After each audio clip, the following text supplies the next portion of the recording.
Good evening, everybody, and welcome. We're really delighted you could be out here this evening to talk about this really important and original book. So, I'm not going to go any further here in singing the praises of this book, but except for to say that, wow, this is a really eye-opening and important and original and provocative piece of scholarship, and I learned a lot. What got you into this subject? Why did you decide to write about Black nationalists in the period when it's mostly not written about, and why did you end up focusing on Black nationalist women? Thank you. Well, first, thank you so much for the excellent introduction, and thank you all for coming out this evening.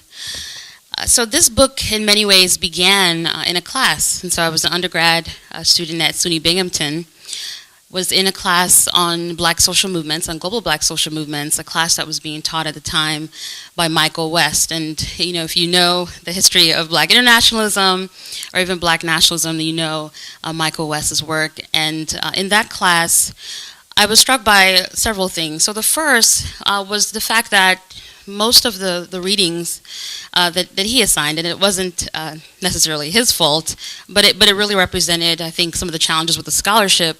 Most of the books we read, most of the articles we read, even on Black nationalism or internationalism, centered Black men. And so I was constantly asking just a simple question, a simple but an important one: where are the women?